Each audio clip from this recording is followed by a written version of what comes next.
Nosotros seguimos en un buen consejo, ya le estamos dando la bienvenida a Luján Incalinela. Hola, buen día, Eli. ¿Cómo Buen estás? día, Luján. Alegrándome que escucho tu voz ya recuperada. Ay, pero totalmente. qué alegría, vos tenés algunas cosas de rara. Yo me alegro con tan poca cosa. Gracias. Ah, bueno, pará. Espera, empecemos nuevamente. Bueno, y tenemos visitas. Vamos directamente a hablar con nuestra visita, con el concejal Gonzalo del Cerro, candidato a intendente. Buen día, Gonzalo. Buen día, ¿cómo gracias por las facturas. Sí, bueno, no, gracias a ustedes por invitarme. Así que... Siempre nos regala cosas. Vos sabés que en el Día del Periodista fue el único concejal que nos regaló un pendrive a todos los periodistas. Muy bien. Eso siempre... No, hay que... A ver, no tienen ninguna obligación de regalarnos nada. Pero aparte no es un regalo barato. Porque somos muchos. Bueno, son muchos, pero era un regalo útil además. No, muchas gracias. Una utilidad. Pero hay que decirlo. Bueno. Estas cosas hay que decirlo. Cuando sea intendente una compu... ¿Por qué no? Yo creo que la ciudad debe apoyar al periodismo, ¿no? Sí, no, bueno, pero esto es un chascarrillo, por favor. Sé que a lo mejor no es esa la forma de apoyarlos, pero de todas maneras, es decir, un buen periodismo hace falta para una buena ciudad, ¿no? El periodista debe estar justamente para eso, para difundir los actos de gobierno, las cosas que se hacen Y bien. muy buenas críticas, ¿no es cierto? Es lo que uno espera del periodismo, es eso, una crítica profunda, una crítica enriquecedora. Creo que cuando uno pregunta con respeto, podés preguntar cualquier cosa. Ujú. Sí, Pero si lo haces respetuosamente, sin hacer una cuestión personal o agredir, y las podés buenas preguntar lo que preguntas, quieras. y las buenas preguntas, uno lo que espera siempre son buenas preguntas, ¿no? Porque buenas preguntas nos exigen a nosotros pensar y encontrar buenas respuestas, ¿no? Porque a veces si no está bien formulada la pregunta, uno no tiene respuesta, ¿no? Así que... Bueno, vamos a arrancar, como decimos siempre, livianito. Ayer le hice una pregunta también a un candidato, a precandidato a intendente, que hablábamos del tema de lo que cuesta una campaña. Yo después quiero, la segunda media hora vamos a hablar de las propuestas, pero primero quiero que hablemos un poco de política. ¿Cómo no? Sí. Si no tenés plata, ¿no te podés candidatear a nada? Y es muy difícil porque la sociedad ha perdido un concepto que hasta el comienzo de los 80, casi hasta los 90, que era un fuerte compromiso militante, donde los partidos tenían cientos o miles de personas que agitaban, digamos, en la calle, que trabajaban, que pintaban, que pegaban carteles, que repartían panfletos, volantes, es decir, había una actitud mucho más, digamos, participativa en la política, y eso disminuía bastante los costos. Después la política se empezó a transformar bastante en un espectáculo, ¿no? De imágenes, y las imágenes... Nunca mejor dicho para esta provincia que en este momento, digamos. Y bueno, en este momento es un momento típico, pero la política se transformó en un tema de imágenes, de conocimiento, de encuestas de opinión, se profesionalizó en algunos aspectos y sobre todo por imágenes, ¿no? La política empezó a ser más que una cuestión discursiva, de reflexiones ante las cámaras y de decir cosas, y era un problema de qué imagen tenía, si era una imagen seria, si no era seria, si era una imagen conocida o desconocida. Así fue que tuvimos algunos candidatos que eran más conocidos por otras actividades que por la política, pero eran muy conocidos por la población y eran muy votados, ¿no?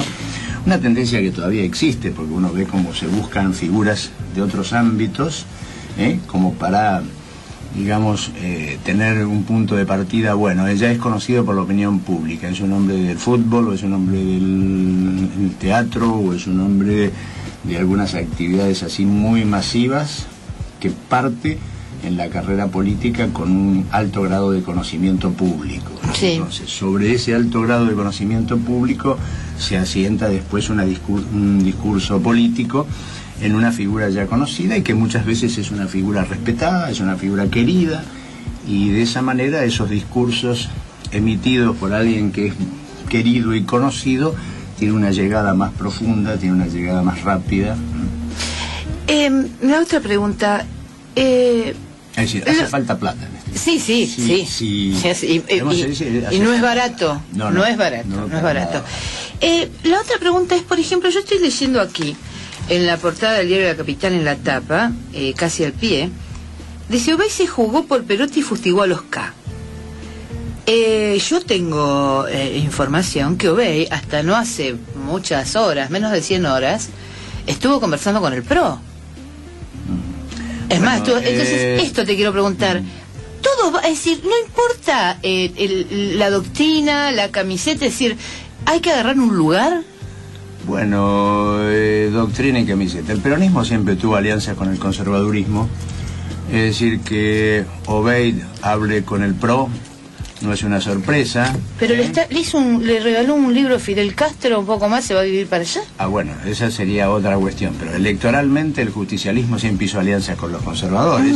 Es decir, la última gran alianza la hizo con el menemismo, ¿no es cierto?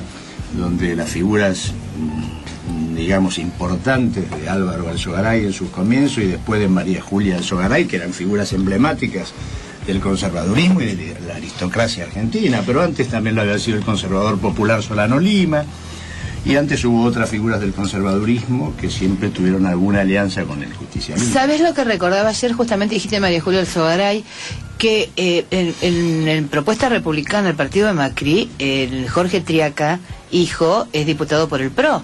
Y yo recuerdo que el padre, digamos, en el tema de Somisa era totalmente socio de María Julia Alzogaray.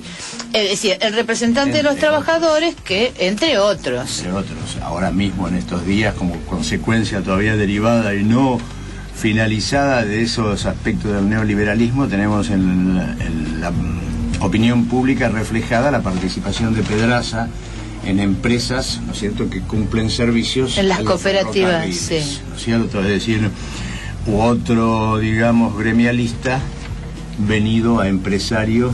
Muchos hay. Bueno, por eso digo, ha habido toda una distorsión que se impuso en la década del 90 y que todavía no ha finalizado, ¿no? Y que ha sido muy dramática para la sociedad argentina.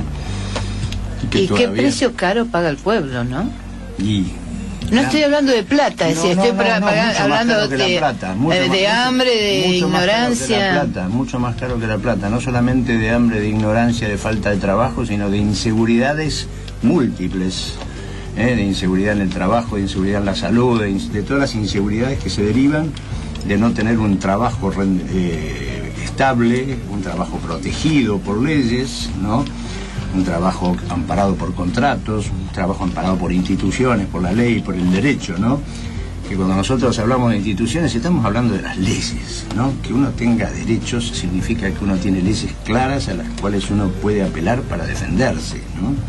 ¿Cómo se nota cuando un político ha militado desde la base y conoce las doctrinas, los principios de su partido, de los otros partidos? Te da gusto, la verdad. Bueno, he militado desde la cuna. No, está bien. Mío, mi familia, pero, una familia muy politizada. Vos vas a cualquiera, vos decís, dame, qué sé yo, hablemos de Irigoyen, hablemos de Perón, hablemos de Balbín, hablemos de Palacio, hablemos y te hacen Palacio, ¿cuál? ¿El Fuentes? ¿Me entendés? Entonces, ¿cómo se nota? Y bueno, la historia, y qué gusto, ¿no? La historia, algunas de las cosas que por ahí nos dicen a los políticos, y dicen, bueno, y ustedes hablan mucho para atrás. Si no conocemos nuestra historia, vamos a volver a repetir nuestros errores, y vamos a dar pie a esa famosa frase que el único animal que se equivoca 2 veces o que se lleva por delante 2 veces la misma piedra es el hombre. Bueno, eso es lo que queremos evitar algunas veces con los análisis históricos y con recordar parte de la historia como ejemplares, como emblemáticas, como para no cometer los errores o para aprender y para lanzarnos mejor al futuro, ¿no? Bueno, yo voy a abrir el paquete de facturas y mientras tanto vamos a ver qué pasa con Ñuble y con Central en esta ciudad. Ah, eso es interesante. Marino tendría que hablar un poquito de rugby acá con el doctor. Bueno, 15 contra 15. Bueno. Y bueno, no es poco, ya sabemos. Algo es algo. Y en el fútbol nosotros no tenemos goles, con Ñuble y con Central vamos para atrás. Bueno, vamos a charlar con Oscar Marino. Lo que me gusta en esta charla con el concejal Gonzalo del Cerro es que estamos hablando con un hombre de raza radical. Y esto habla de lo que estamos mejorando políticamente. Luján preocupada también por la participación, cómo se puede participar, si se necesita dinero. Antes a nadie le interesaban estas cosas, ahora se están poniendo más en boca de todos, ¿no? Sí, eso. sí. es muy Yo importante. creo que la ciudadanía debe saber que la política debería ser una actividad que también tendría que tener un financiamiento del Estado para evitar algunos fenómenos que pueden estar ligados a la corrupción, ¿no? Seguro.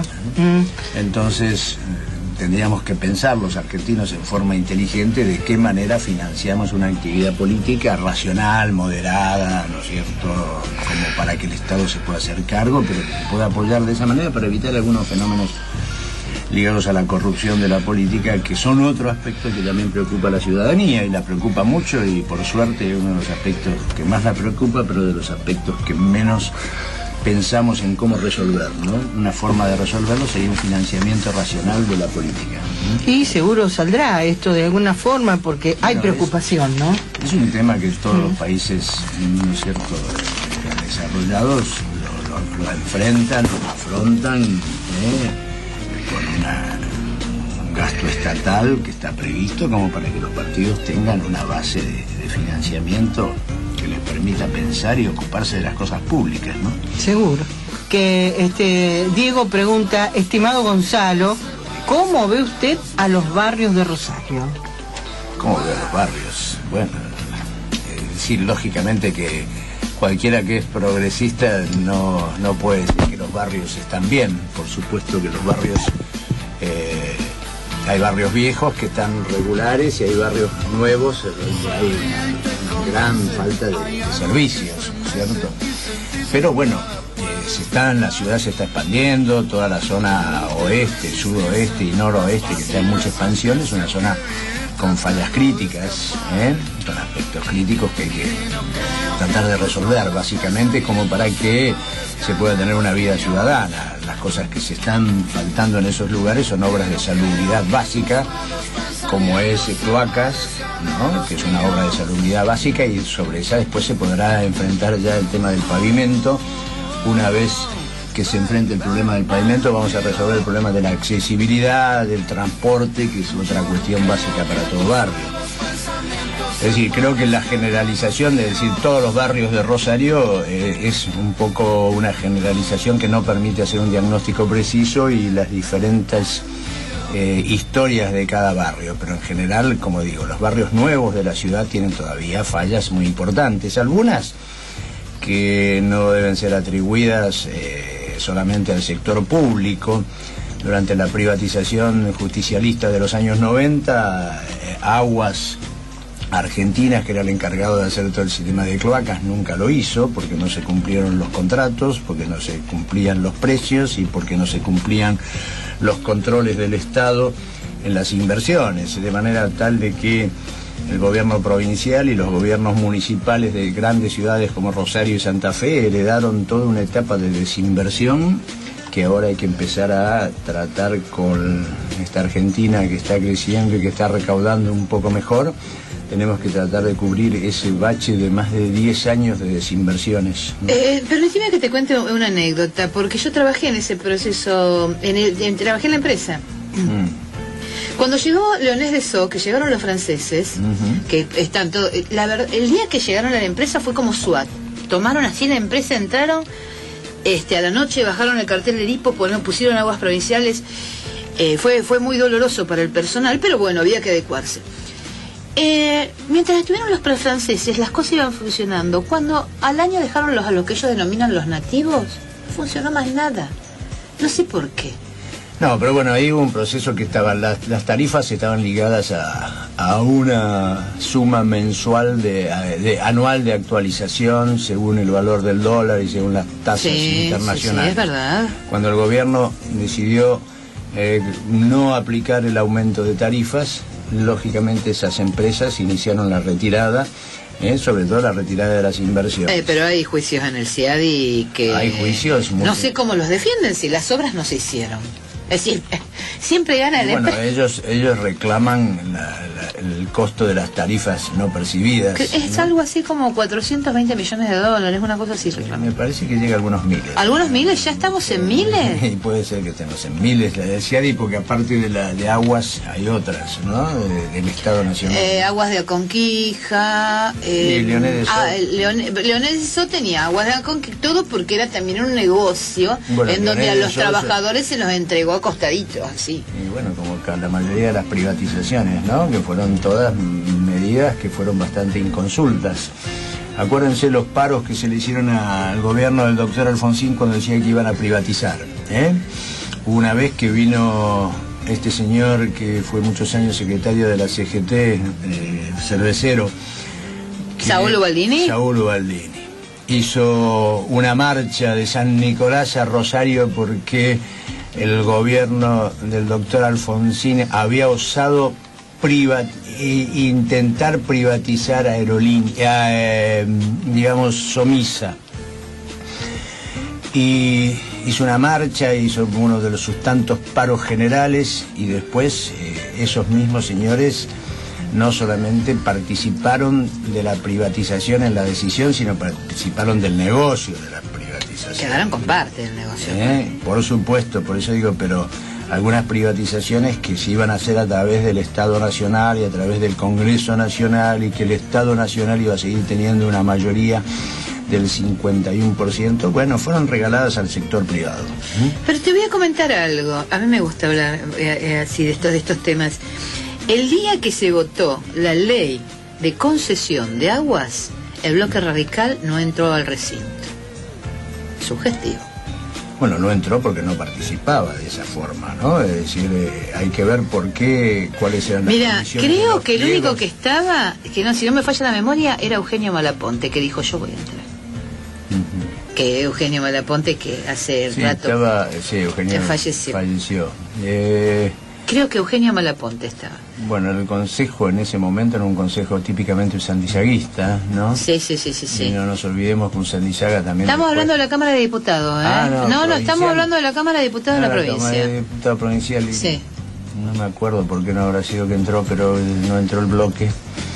Pero... Bueno, no, todas si son cuestiones históricas hay que aclararlas. Es más, el vicepresidente... No, pero no estoy...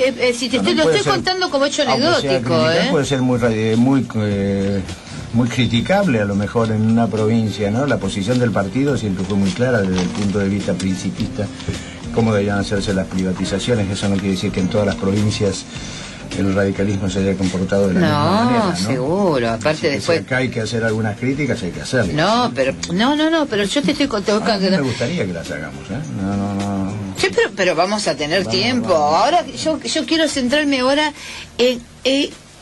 ¿Por qué el radicalismo no fue todo junto en esta interna? Porque hay una interna... es habitual que en las internas son para eso, ¿no? Las internas son para expresar las diferencias que hay dentro de los partidos, ¿no? Así que es habitual que en las internas no se vayan juntos, ¿no? ¿Pero no hubiese sido mucho más fuerte como para en esta contienda electoral? Bueno, siempre la unidad da más fuerza, pero algunas veces no se consigue porque hay puntos de vista diferentes. Lógicamente que uno lo que puede estar tranquilo que se hicieron los esfuerzos. Ahí quiero estar, ahí voy. Se hicieron los esfuerzos, se plantearon los puntos de vista por los cuáles debían ser las condiciones de la unidad. No hubo acuerdo para las condiciones de la unidad y entonces, lógicamente que hay candidaturas diferentes tanto en las listas de concejales como en los candidatos a intendentes. Se hicieron esfuerzos. Te pregunta Marcelo de la seccional 19. Dice, para Gonzalo, ¿por qué Boazo, del Cerro, Barleta, el Changui no se ponen de acuerdo y tratan de recuperar el espacio cedido al socialismo en Santa Fe? Más o menos lo pregunto en este momento porque es lo que vos preguntabas recién. Sí. Seguramente debe ser un militante. Sí, lo conozco, dice. Por la forma de hacer la pregunta y por la forma de cómo conoce los movimientos, es decir, que lógicamente que es un hombre del partido y que conoce las cosas. Yo creo que en la Unión Cívica Radical históricamente ha habido algunas representaciones sectoriales, por lo menos siempre ha habido dos puntos de vista, ¿no? En cómo se enfoca la realidad de la nación y eso ha generado algunas divisiones históricas. Siempre se habló en su momento del irigoyenismo, de Alem, de las diferencias Irigoyen-Alem y las diferencias históricas que hubo entre Irigoyen y Alvear, y después las diferencias históricas que hubo entre Balbín y Frondizi, las que hubo entre Ilia y Balbín, bueno, y